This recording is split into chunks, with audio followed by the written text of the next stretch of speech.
And we are live. Just me and my 3-day old coffee against the world. Um, Today I was inspired to do this segment because I was talking to somebody, um, trying to find people to interview for the podcast because listening to me gets, even though I'm pretty, I get boring to probably listen to. So, uh, I'd like to show the world that everybody has something to offer. We all have our own experiences, and that's how we connect is by sharing our stories. And so, oh, focus, Wanda. Okay. So the inspiration for today's podcast was, I don't think she'll, it's, I don't think she'll mind if I mention her name, but it's Cassandra, and she was saying that, we were talking about our experiences with borderline, and she was saying, because she had asked me how I was, and I said I had just graduated DBT, and she asked me what DBT was, and, that brought light to, and I appreciate you guys so much because I've been doing this stuff for so long. I say BPD and DBT, and I assume, you know, first thought that everybody knows what I'm talking about, and they don't, um, because it is not talked about, and that's why I'm here. Um, so we can start from the beginning, but anyways, that was the inspiration for the podcast. Um, um, but we'll start from like the beginning ish of, you know, I was 20. Whew, this was in 2017 when I really started to get serious about my mental health. And the first thing I did was check myself in, because you can go through, like your doctor and get a referral for Hiawatha Behavioral Health or a behavioral health place, but it will take like 6 months. They usually always have a waiting list. But to cut right to the chase there, if you're really struggling and you're ready to fucking make some changes, take it upon yourself. And this can be scary, but um I knew after I had my daughter that I wasn't okay. I was unmedicated, and I just knew that I didn't feel okay. So I lived in Pennsylvania at the time, so extra scary because I had never been to the hospital there. I didn't know anybody there. But I was tired of feeling the way that I felt, especially when I was by myself, because I knew that that's when I realized that it was nobody else contributing to, my misery. It was me.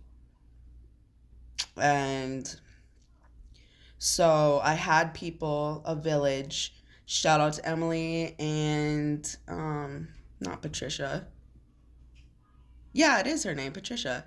But Trish, for watching my daughter while I checked myself into a. I went to the hospital and I went to the desk, and they were asking me what my issue was, in but in nicer terms. And I said that I don't feel safe by myself. I feel like I need to check myself in and get help. And so, you might feel embarrassed doing that, but fuck them if they make you feel embarrassed. These people did not, thankfully, because I was already intimidated. They actually praised me for coming in to get help, because not everybody makes it to that point. Um, and so then I wasn't like strapped down or anything, because I wasn't trying to hurt anybody. I wanted to hurt myself. Even if you're not suicidal, if you're having thoughts about it, and this is just a personal, not a professional, but a personal recommendation, to go and check yourself in and get to a crisis center or a psychiatric unit. If you're just, nothing's changing, because those were the times that I felt like I was on vacation. I didn't have any responsibility. I didn't have to tend to other people's emotions. I could just focus on getting better. And so that was the beginning of my treatment when I was in the psychiatric unit. I'm not sure what they diagnosed me. I don't know if it was bipolar or major depressive or both. Um, and remember, this is way before I knew about borderline personality or any of this stuff. Um, I had always known that I was bipolar, um, because my mom definitely suffers from mental illness. And just because of my anger issues and my up and down moods and the vibrancy and vividness of the mood swings. Um, and they put me on, I think, I'm not sure if it was Zoloft at the time, and I think Lamotrigine, which is a mood stabilizer. And Lamotrigine and Abilify, and I can notice the difference when I don't take the Zoloft, but definitely all those are staples to me staying stable. Um, I can barely, I remember life, but I can barely, imagine how I even lived my life before being medicated. I was definitely in a lot of legal trouble, drinking and fighting, and this was all the way up to like 23 years old. Um, so started me on medication.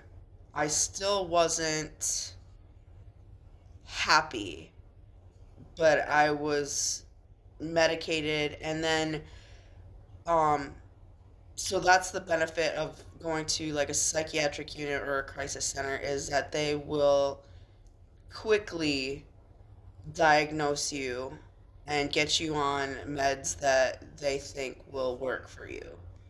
Um, they're not always the right meds, and to me, it's not always the right diagnosis. Nobody in a psych unit ever diagnosed me borderline personality, because I think it is so new and not talked about.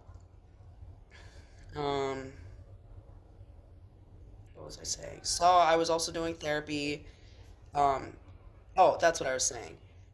So being in a psychiatric unit or a crisis center will speed up the process of you getting medicated, and also it will speed up the process of you finding a therapist. Like I said, the wait lists can be, months long, and rather than don't put your fucking mental health off. Don't, because you're gonna, my sister has this habit of like, I can do it, and I felt this way for a long time, is I just need to get through this event or this thing, and then, life will start to look up. And it really only got worse, and I folded into myself worse because I was isolated, and I was trying to overcome something that, in hindsight, by myself, I wouldn't have been able to. And being an advocate for myself and learning about all this stuff has been very helpful, but I would be nothing without my behavioral health team, my psychiatrist that I see now, my family that has helped me out when I wasn't at my best, and even some boyfriends that, you know, tried to get me help. Um, I forgot what I was saying again. Gosh dang. Me and my 3-day old coffee. Um, oh, therapist. Um, so if you've never been to a therapist, the first couple times will not be talking about your feelings. It will be paperwork,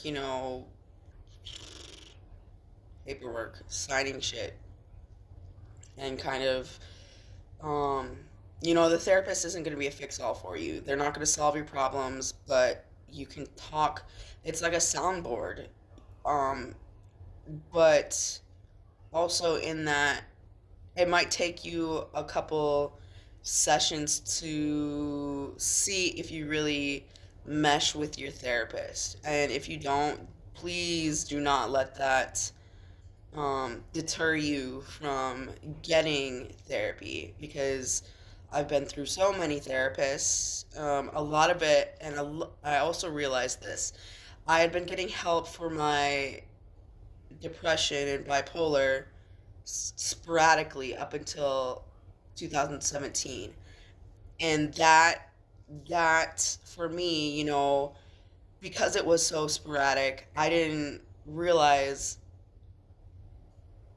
what stability looked like, and I was never able to really get past the point with any therapist before that time or during that time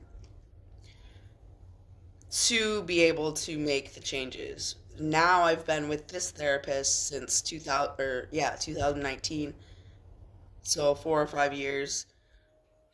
Can't do math. And I've really made some leaps and bounds and enlightenments for sure. Um, and stability is such an important thing, because during that time, you get bored.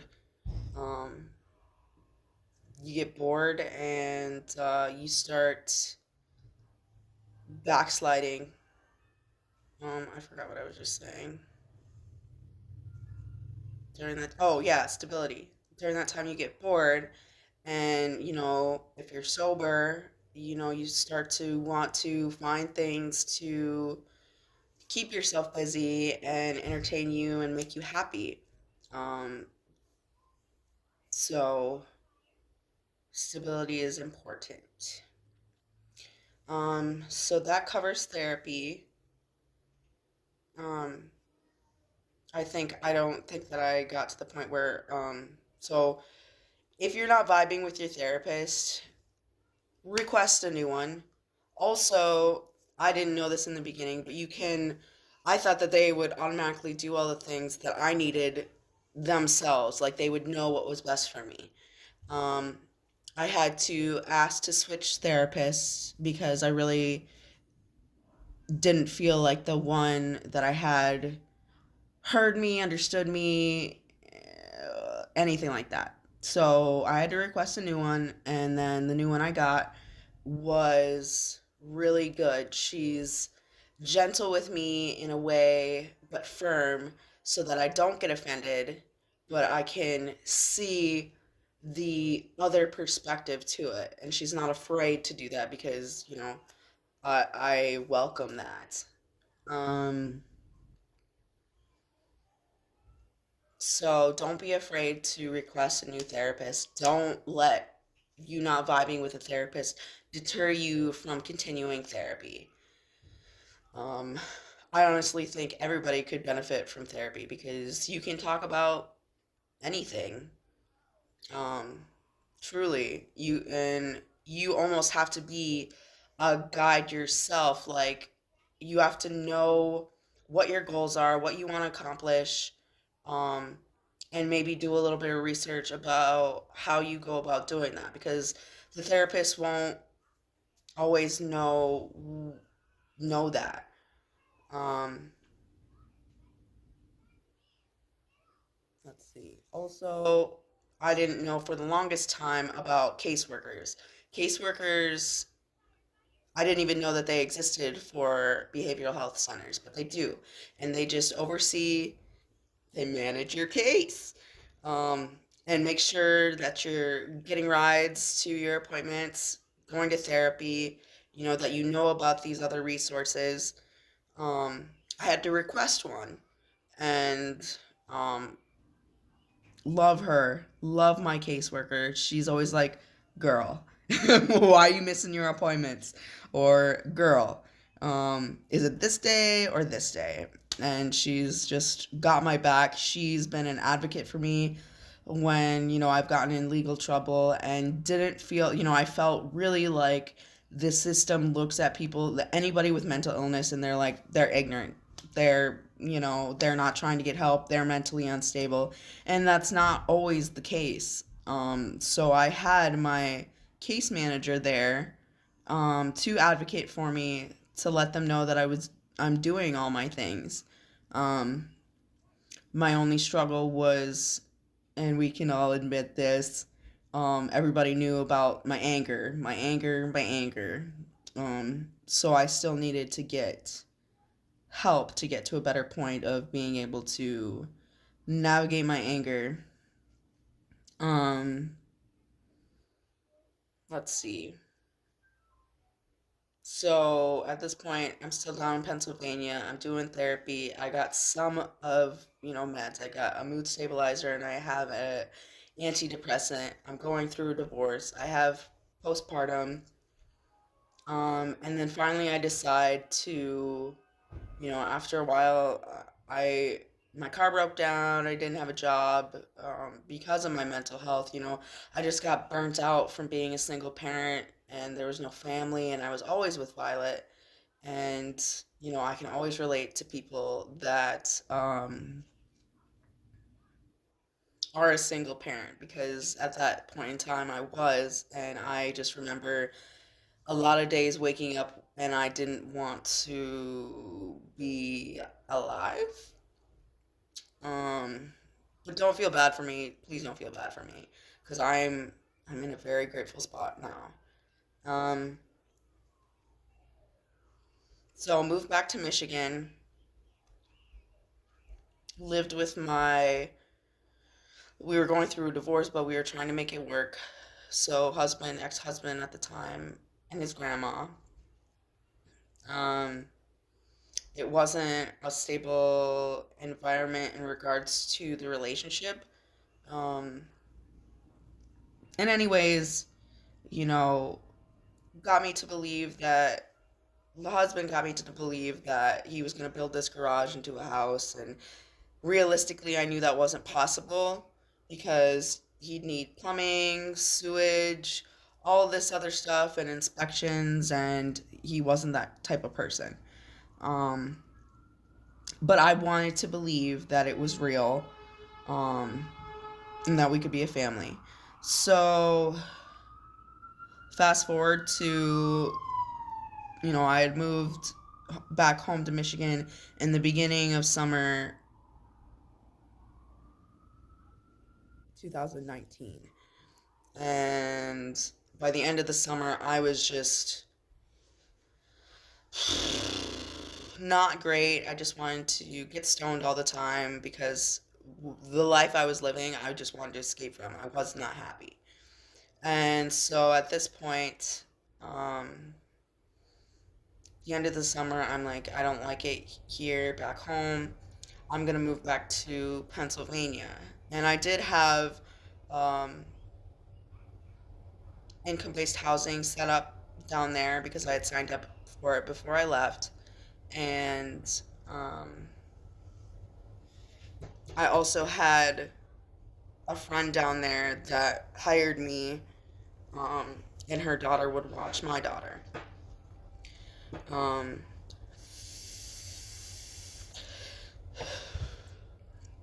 so my plan was to move back to Pennsylvania.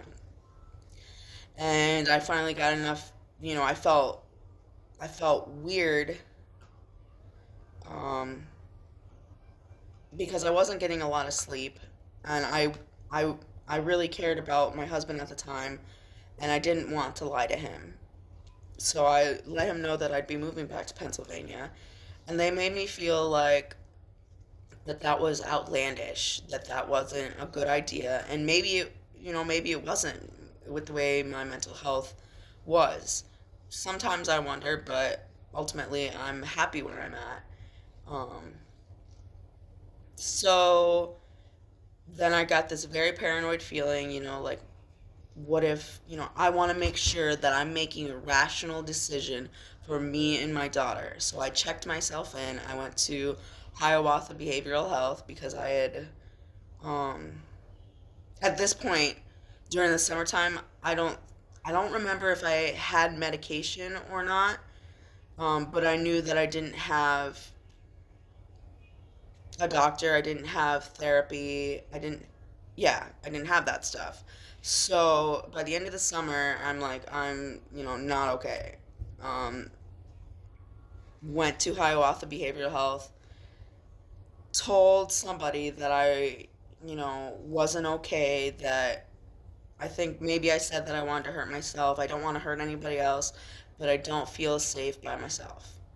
Um, and then they got me, I think that day, um, got my stuff and took me to the crisis center in St. Agnes, which I really missed that place because that was a psychiatric unit or a crisis center. There's a difference between a psychiatric unit and a crisis center. A crisis center is a little bit more lenient. Like I was able to have my phone, people were allowed to smoke cigarettes, um, and it was just more laid back. Um,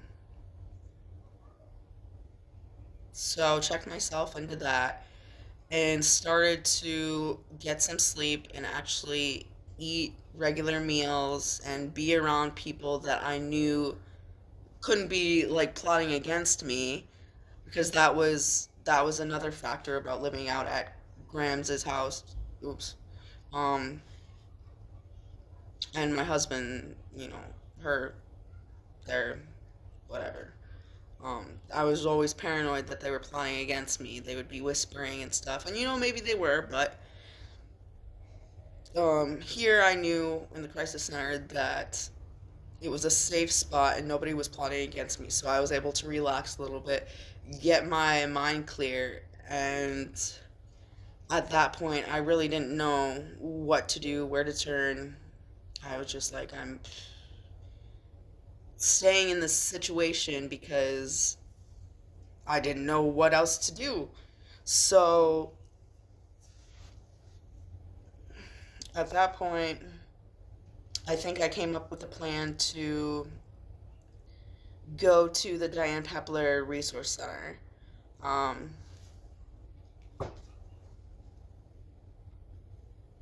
Let me look up a statistic. Statistic of domestic violence victims who have a predisposition of mental illness.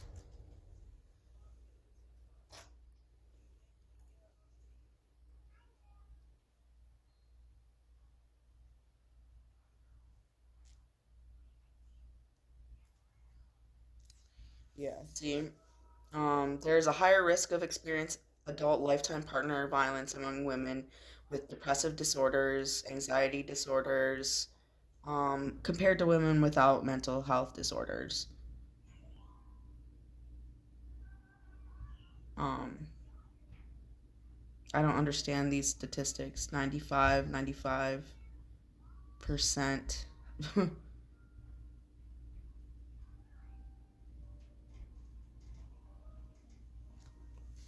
Women with an existing depressive disorder are 2.5 times more likely to be domestically abused over women with no mental health condition.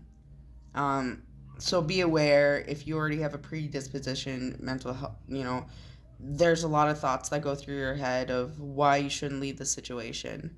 Um, you may feel like it's your fault, and in your healing, you'll learn your part in it and ways to fix that.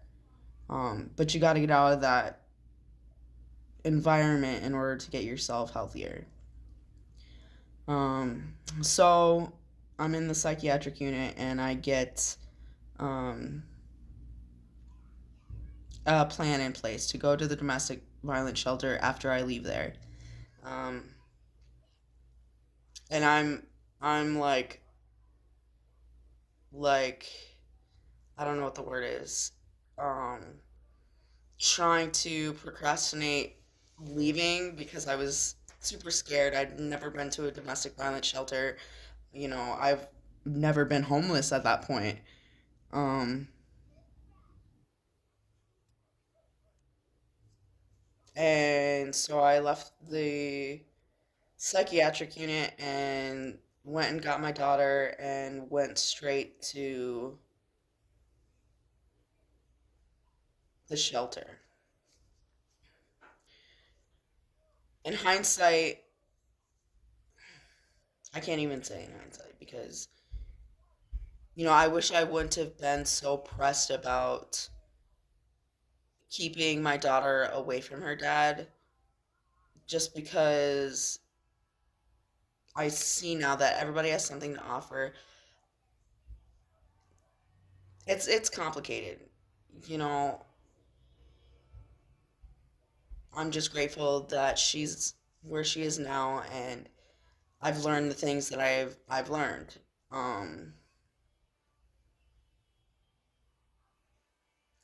and also in that psychiatric unit at this point I don't remember if I don't think I had a chart because I had been living in Pennsylvania for a couple years. So my new diagnosis was just major depressive. But at that point, I had brought up borderline.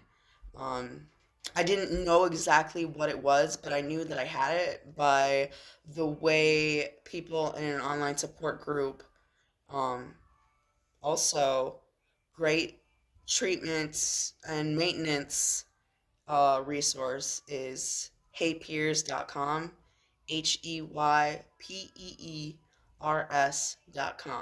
It's an online support group. They have groups for PTSD, they have groups for art therapy, music therapy, depression, recipe groups, but it's all based around we all have mental illness.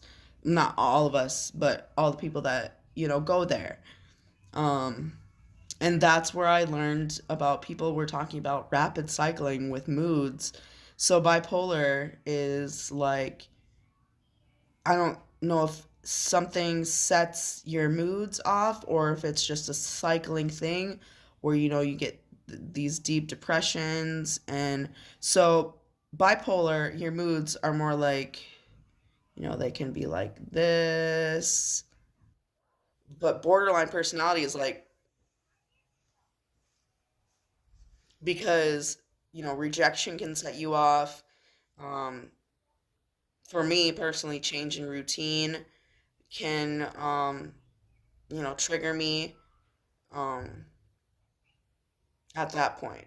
So people were talking about rapid cycling with moods, and I was asking what that was, and then I heard these people talking about their relationships with people and how they feel so hurt and rejected and just the way their mood swings were. And I don't know, I don't remember really what all was said, but I knew that it was clicking with me more than the bipolar.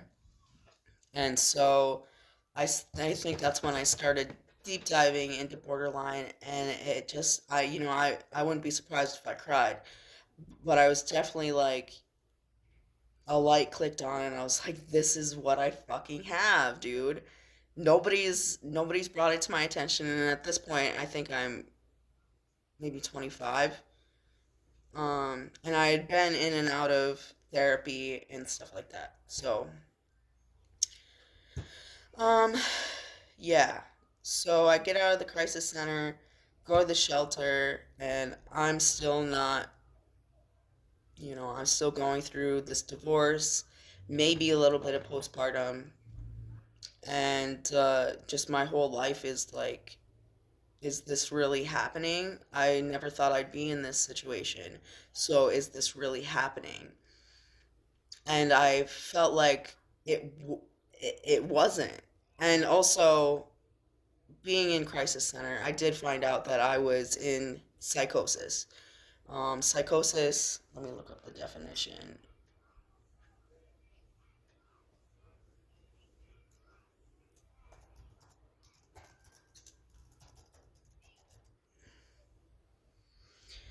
Psychosis is a term for symptoms that happen when a person has trouble telling the difference between what's real and what's not. I remember telling, when I checked myself in, saying that I can't tell everything feels kind of like a dream.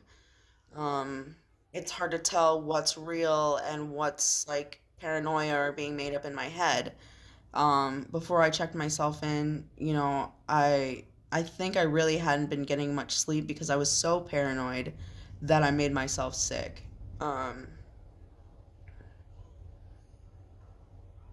and I was thinking that, my family was whispering about me and my husband and his grandma, and I really just felt like it was a trap for them to get my daughter.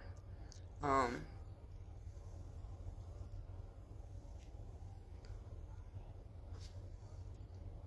so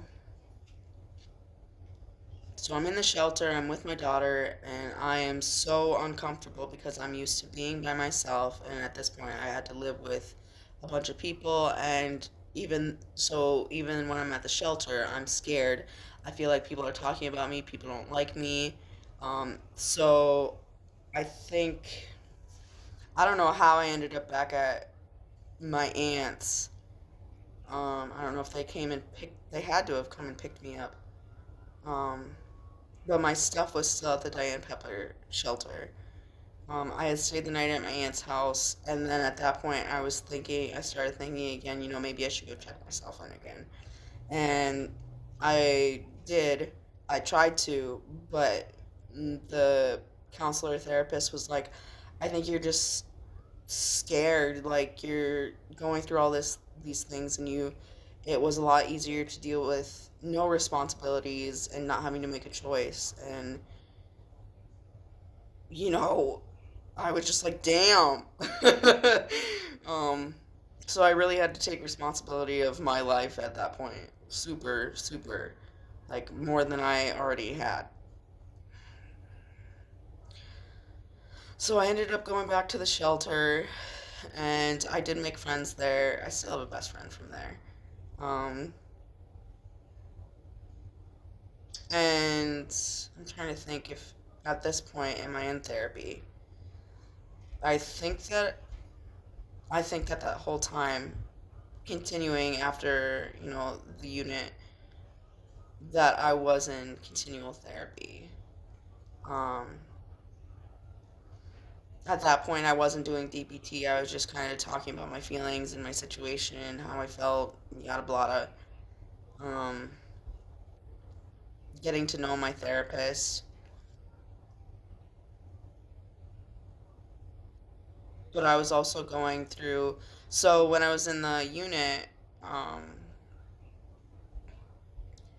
my going to be ex-husband at the time filed a motion to remove my daughter from my custody because I was in a psychiatric unit and they could use that, um, which I think that's more common than people really think, and the system is so outdated.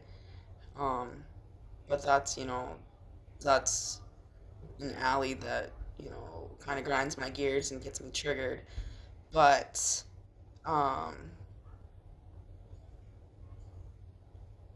trying to think. I'm going through court and divorce and all this stuff, and things in the shelter kind of. I think I got kind of lost in.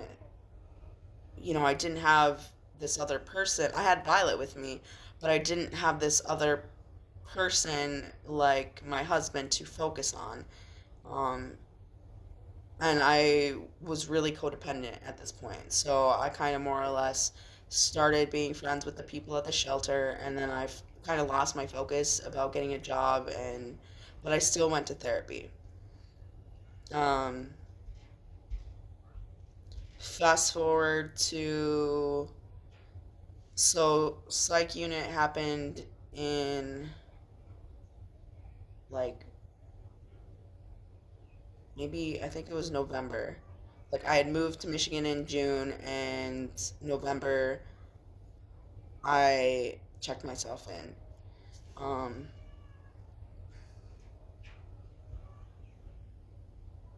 I forgot what I was saying.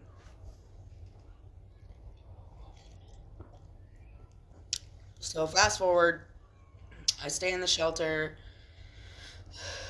Um, I think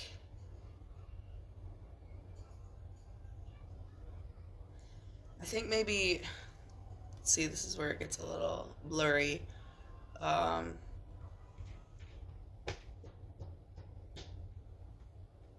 I think at some point while I was staying in the shelter towards the end of my stay, it was decided that that wasn't a fit place for Violet and that she should be removed from my custody. Um, and at that point, I remember just kind of like giving up, sinking into myself. I can't believe this is happening. Like, how is this happening? Just very angry. Um, Fast forward to April of, you know, following November. um, I mm, um, get moved into my place, which is still my place now, and this is the longest I've been in one place, which I also was a realization when I was going through all that, that I had never, I'd always been with a boyfriend back to back to back. Never, in hindsight, that was me never wanting to deal with my problems, me not wanting to be alone, wanting somebody to take care of me. Um,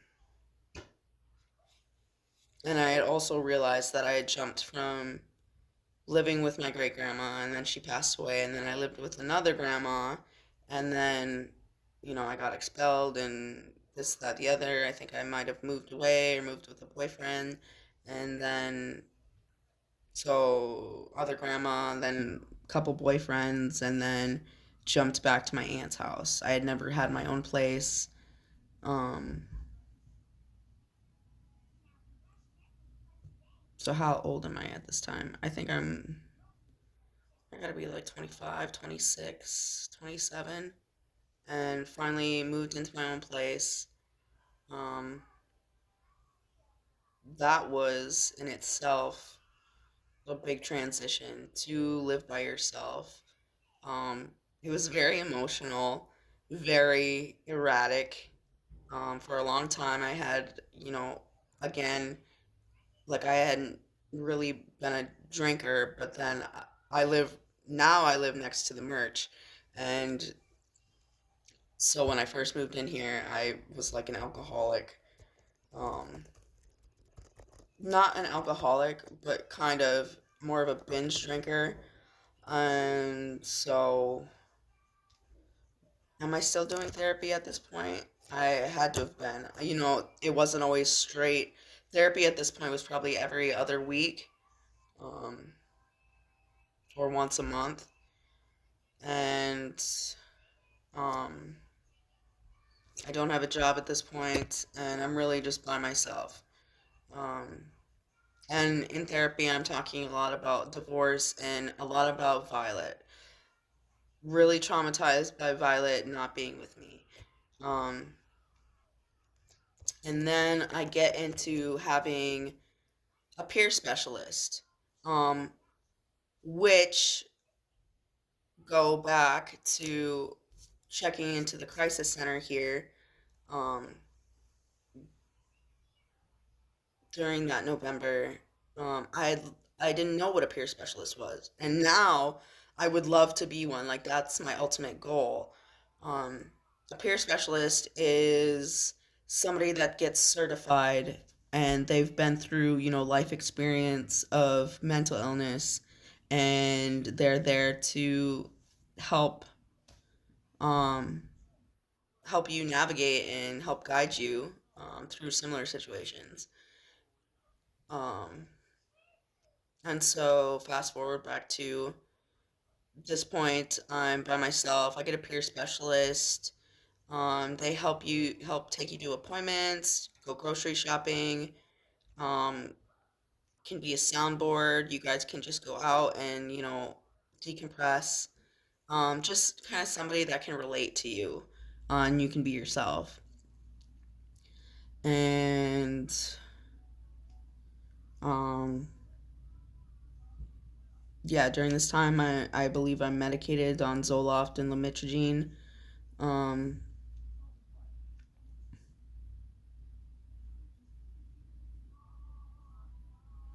and things keep going, more so not downhill, but downhill kind of. I think that I'm doing okay, but also I'm really struggling with not having Violet, and it went on this way for, oh Lord, honestly, like 3 years, 2 or 3 years to fully recover from the trauma of losing my daughter, going through a divorce, being by myself. Um, and I think the next, big move was me starting to go to group therapy. And I don't know if I realized it at the time, but it was DBT. And that's something that I had explored a little bit. I had heard of it, but I didn't know what it was. Um, and I had been wanting to get into it. And at the time, it was just me and one other person that would go to group. Now, groups are like 10 to 15 people. So that was kind of cool to watch too. So I'm going to groups at this point. I have a therapist. Do I have a caseworker at this point? I think so. Somewhere in that 3 years, I got a caseworker. And also, somewhere in that 3 years, I switched caseworkers because at one point I realized that the first caseworker that I was with, we vibed so good, but the relationship turned more into a friendship. And I didn't feel like, I adored her, but I didn't feel like she was taking it as seriously as I was. Like I need structure to in order to push forward. I may seem like I know what I'm doing, but that's kind of like an not an act, but an act. Like because I like to seem confident. I do like to know what I'm doing. Um but I'm always open to learning. I just don't want to get embarrassed by not knowing the answer. Um So requested a new caseworker, which is my now caseworker, which I vibe with very much so. I love when people are honest with me. I absolutely love it. I may not, like the answer. That doesn't happen too often when people are honest with me. It's not, I'm usually pretty welcoming to the honesty because I can fucking appreciate it. I don't like people that lie. I don't like beating around the bush. Just like to get to the facts. Um,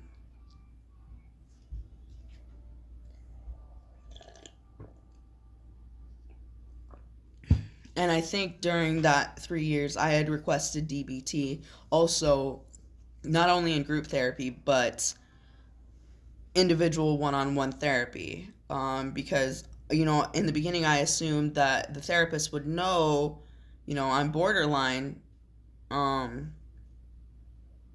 Somewhere in that 3 years, I believed I got diagnosed borderline too, and I got diagnosed with PTSD. But you'd think that the therapist would know that I needed DBT. Um, but she never really brought it up until I brought it up. And I had to keep on her about having to go through the book. And even now, I still do because for a long time, I was just talking about my problems. I wasn't, I thought I was doing the things that would prevent me from being this way that I was and feeling the way that I was, um, but it wasn't. So I had to keep bringing up DBT. to actually get to doing the work. So things go on like this for about 3 years, and then um, you know, I get I get divorced. He remarries. Um, Violet's living with them, and I'm working on myself. Um, Trying to think if this happened before. Okay, and then the next thing, kind of big thing to, next turn event was that I found out that Violet's dad and his new wife weren't getting along, that he had left her in the same situation that he left me. And I didn't realize it at the time, but this completely brought back PTSD flashbacks. Like, you feel like you're in the situation that you were where you got the PTSD. I felt like I wanted to know everything about the situation because subconsciously I felt like I could reverse the situation. Like, something could come of this, that I could fix what had happened. Um, and I had to realize that, in therapy, when I was talking about it, I had to realize that it wasn't the same situation. Like, it wasn't all a, and I say this lightly, like, it wasn't all a conspiracy, but in my head, I'm thinking, like, I knew this was gonna happen. Like, um, so I'm going through this, and this goes on for months, where I feel like, dad's gone. Maybe I can get Violet back because I'm doing better now. And that was really, really a struggle because I was dealing with these PTSD flashbacks so much. And this is also, I think this way because it helps me cope. Some of it's true, some of it I'm very forgiving because I do feel like, a little bit of paranoia that, the plan was to get my daughter taken away from me and, out of spite. And it's just a weird long story about the grandma wanting to have custody of Violet, um, in a way that I didn't think was healthy. Um, More so now, I'm okay with it because grandma can offer, cheerleading. Violet's been in this situation for about 4 years. And even though I know she tells me she wants to live with me, and I know that she does, and I want to be with her, but I don't think and I am going to have this conversation with her when the time comes. You know, don't get me wrong, I fucking tried to get Violet back for so long. For so long, maybe like a year after, I wasn't able to fill out the paperwork because there was so much trauma going on that I just wasn't able to fill it out. I would get carried away and I wouldn't stick to the facts. Um, and so when he left, his new wife, I was in a good place in therapy and I was making moves to try and file a motion to get her back. Um, so don't get me wrong. I fought and I fought and I fought, and I am a strong believer in, I think that the system is outdated, um, and overworked, um, in regards to a child's emotional well-being. I think that emotional well-being is the top priority because your mental health is in charge of everything you do, every aspect of your life. Um, so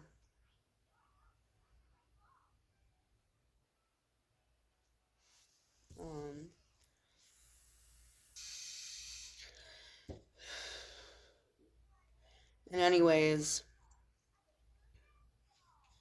hindsight, I think I can admit that going through the situation where he, left his new wife and I'm getting all these flashbacks, I dive back into weed really hard.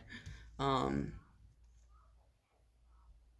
and it just dimmed the problem because I guess I thought I had the tools to deal with it, but I didn't because I guess I'd never been through flashbacks really that strong before.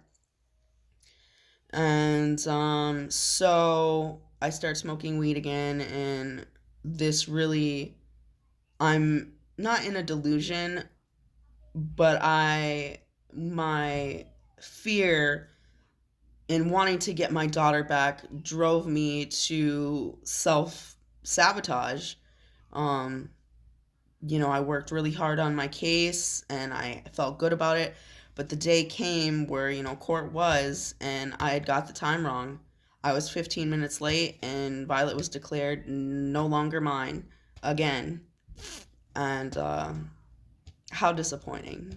How disappointing because I had worked all these years to get in a better place to be with my daughter, and I just felt like it was very unfair. Um and so this is like that was like this last year, the year before. So I'm coping with not, getting that second chance of getting my daughter, and I blow it. Um so I coped with that, and I think after that is when I, really got onto my therapist about I need to do DBT because I've done all this work and I still can't have the thing that I'm working for. And so we get more into DBT. I'm doing group therapy. Some At some point in here, I do get a job, and that lasts for about a year. Um, a lot of the times I would get ahead, and then I think, my mental health wasn't as much of a priority, and I was finally doing like everybody else, and I could slack off on like the maintenance of my mental health. And that so many setbacks in trying to do that. And finally I realized that I was, what I was doing. Um so fast forward to whatever, coping with that up to, and I'm doing group therapy, and I don't really realize that all the skills that we're learning is part of DBT. I thought it was just skills. And let's fast forward to earlier this year. I'd say September, October. Oh, sorry. Let's go back a little bit. I know we're like an hour deep into this, but might as well finish my story. Um, Fast forward to, oh, sorry. Somewhere in there, I just wanted answers of why I did the things that I did, why I reacted the way I reacted, why this fucking breathing exercises weren't working.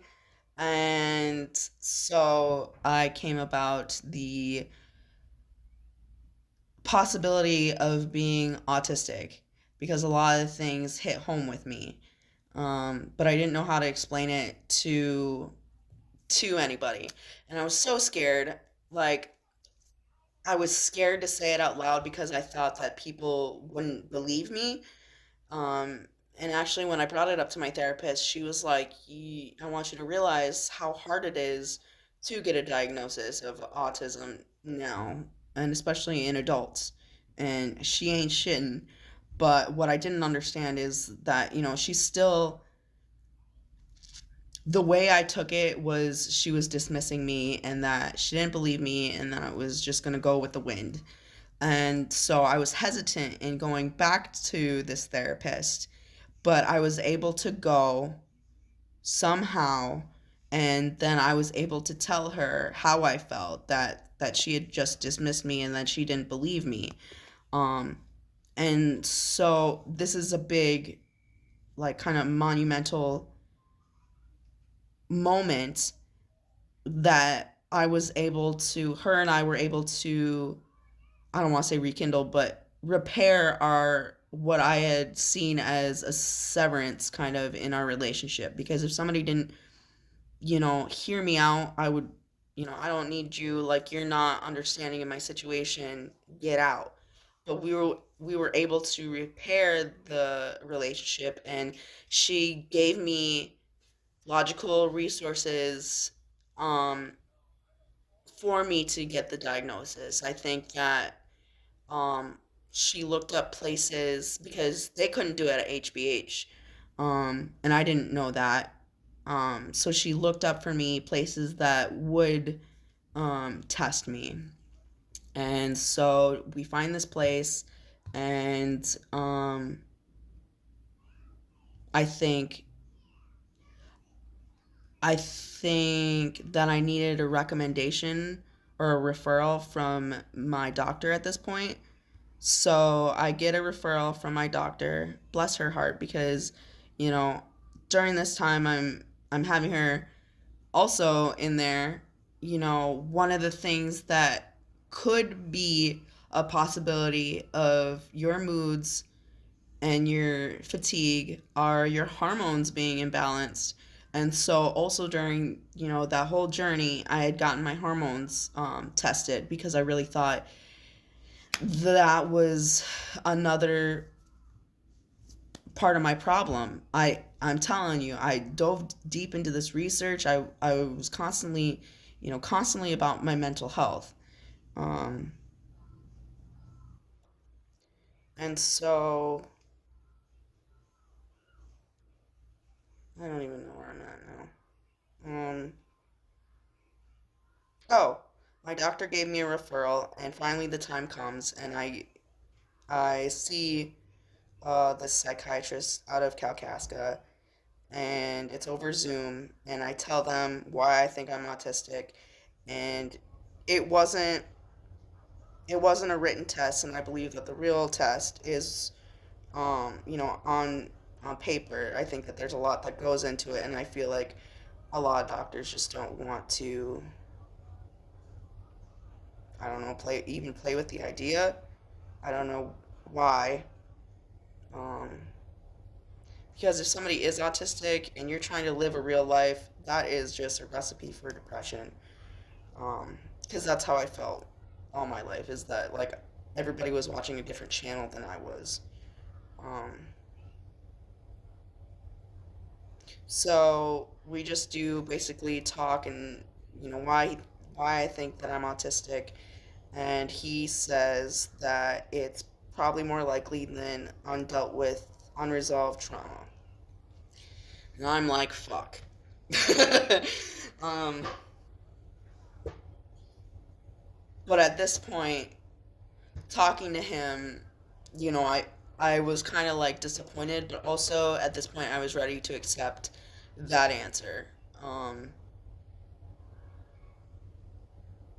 so I go on, and I'm still doing therapy, still coping with everything, but I'm getting better.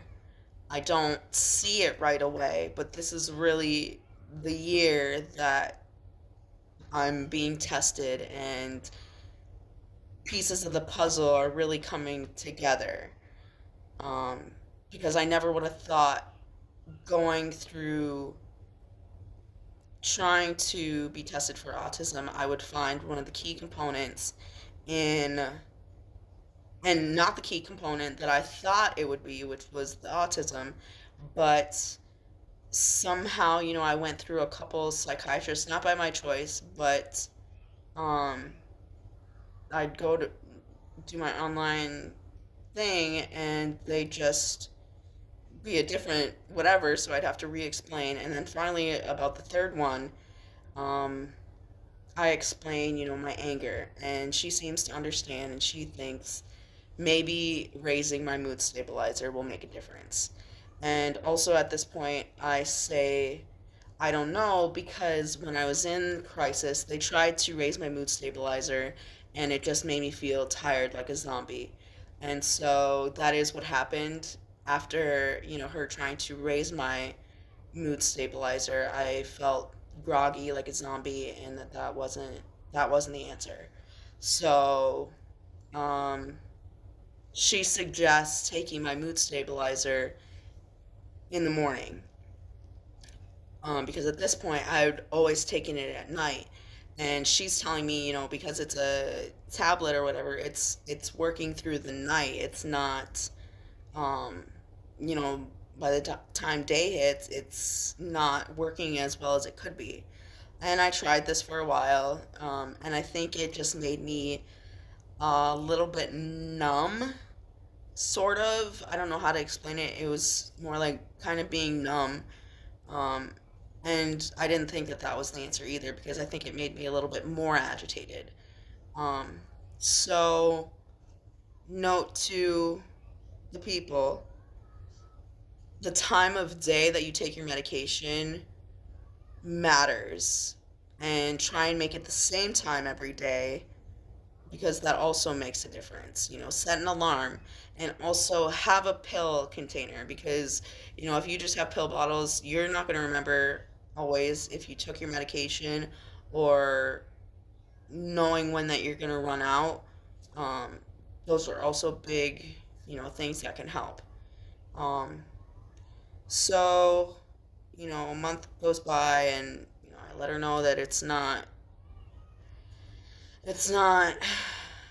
doing anything, and I think at this point I'm in legal trouble because of the Atlas situation. Because I'm angry at his dad, because I have, Atlas all the time, and I don't have any money. I don't ask for child support. His dad was out drinking all the time, and I just felt it wasn't it wasn't fair.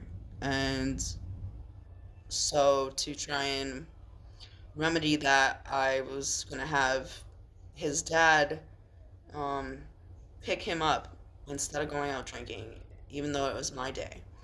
And that is a big no no. Don't do it. Don't do it. Um, hindsight, hindsight, things happen the way they do for a reason, I believe. Maybe not everything, but these times in my life, they do. Um, because in that, I'm going through this thing that I can't believe this is fucking happening. Like, again. Um, and so the Atlas thing happened probably, I think, June or September-ish. And now it's maybe October. Um, and about the third, fourth, or fifth time of seeing the online Zoom psychiatrist, which I had originally gone to for autism diagnosis, she suggests, for my anger, she said, "Have you ever tried an antipsychotic?" And I instantly am like, Seroquel, Haldol, lithium. I'm like, no, like, please, no. Um, and I think I said, what is it? Or she said it's Abilify, which I didn't know was an antipsychotic, and I didn't know, because I was just looking up effective treatments for borderline personality disorder, and it's listed right here. I don't remember seeing that before, but um, so she suggested it, and at this point, I'm like,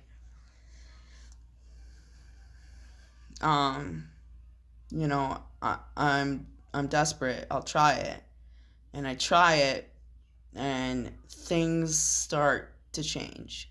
I can feel myself, in a situation where normally I would have an episode or get triggered or freak out, and I don't, that urge isn't as vibrant. It's not as physical. And it was weird at first. It was surreal because I'm like, where's that feeling? Like, why? So I just kind of sit back and observe. Um, and by the time I meet up with her again, I'm like raving to her about how this is like the missing piece to the puzzle. Um, that this has really made a difference in my anchor, and that's always been my biggest obstacle is my anchor. Um, and but I feel like, I'm like, can we maybe try to go up just a little bit? Because she started me out on this like the smallest dose, 5 milligrams, and because I was so scared, and I say, can we, bump it up the tiniest bit? And she says yes, and that pulls up to about, I think we went double maybe a month ago. Um, and fast forward to now, things with legal trouble are calming down. Things with Atlas are calming down and getting better. Um, because for a while there, his dad was really not happy with me because now Atlas is just with his dad. Um, so I can understand that, but I also understood my position in it and felt like he could have picked Atlas up rather than watching the school call, tribal CPS on me.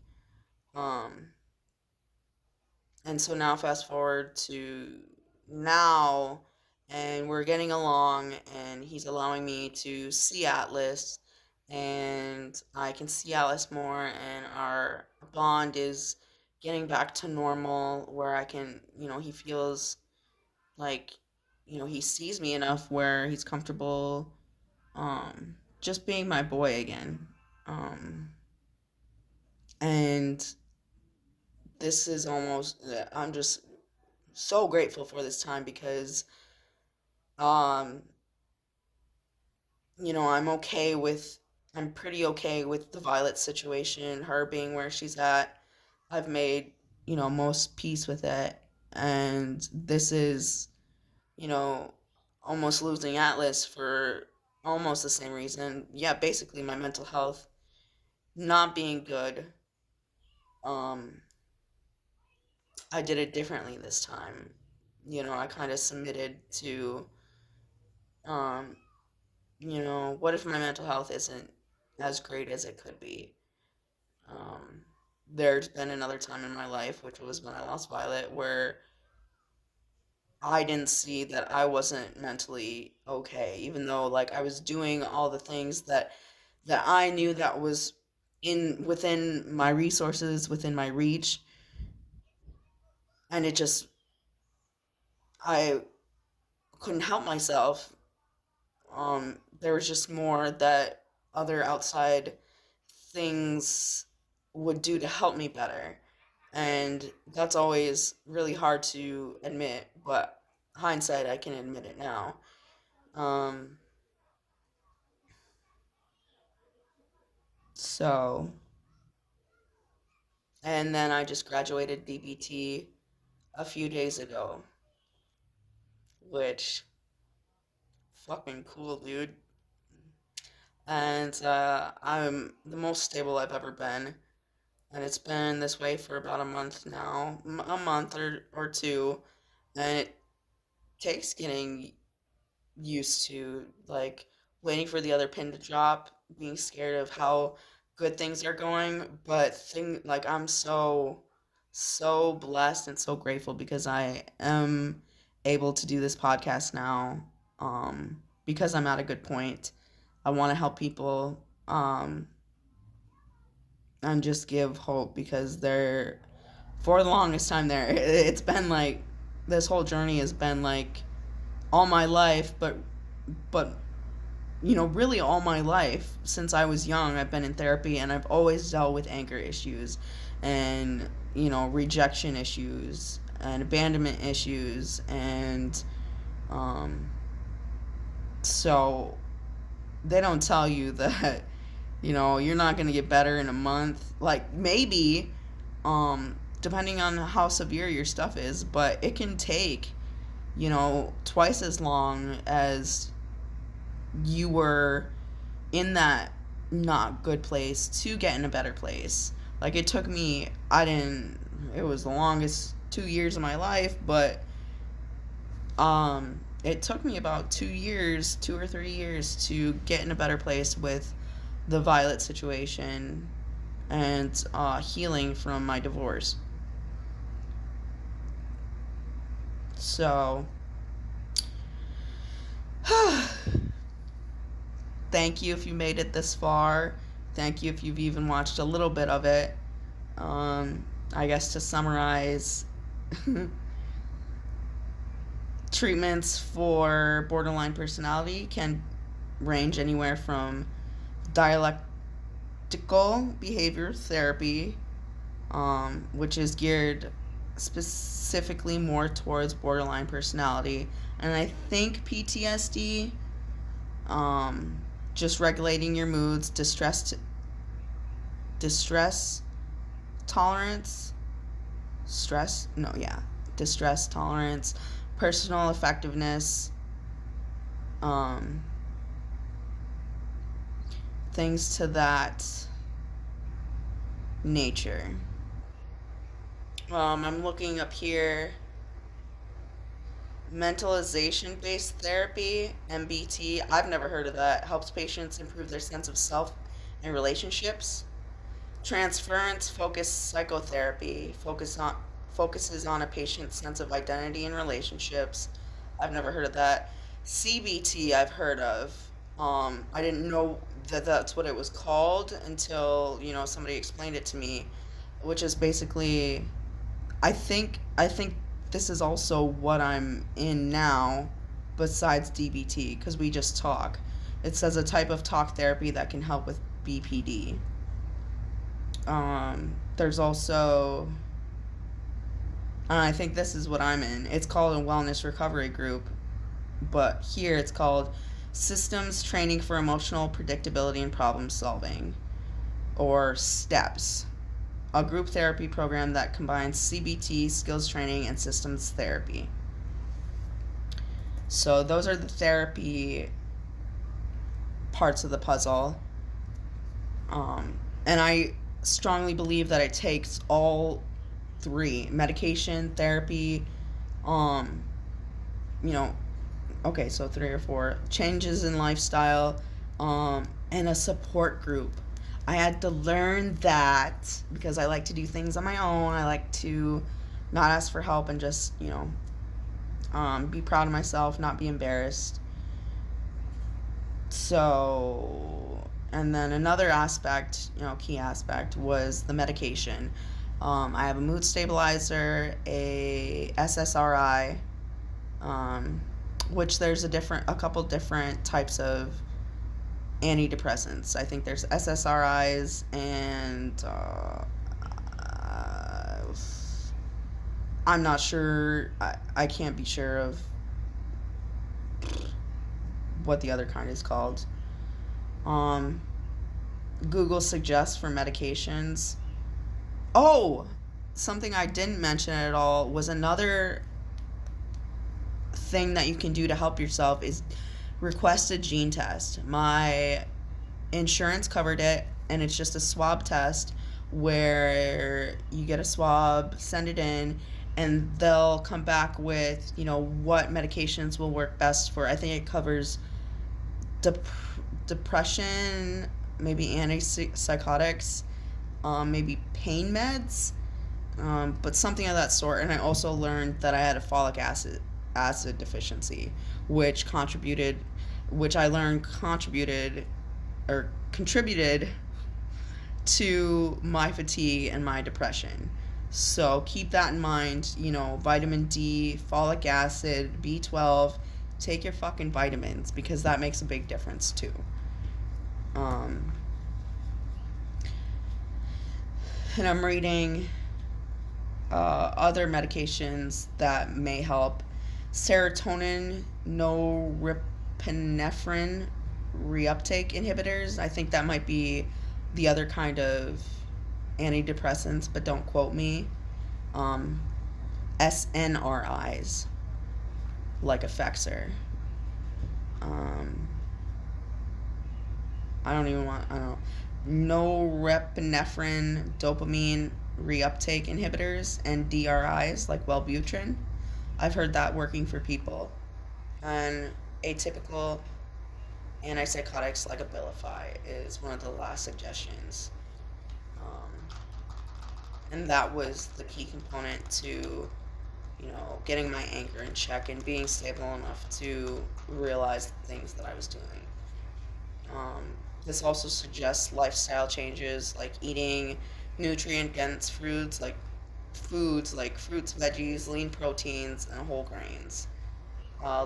Limit your intake of processed foods, and also, keep a journal during this time. Or if you're like me and your mind moves faster than your hand, I went about going on YouTube.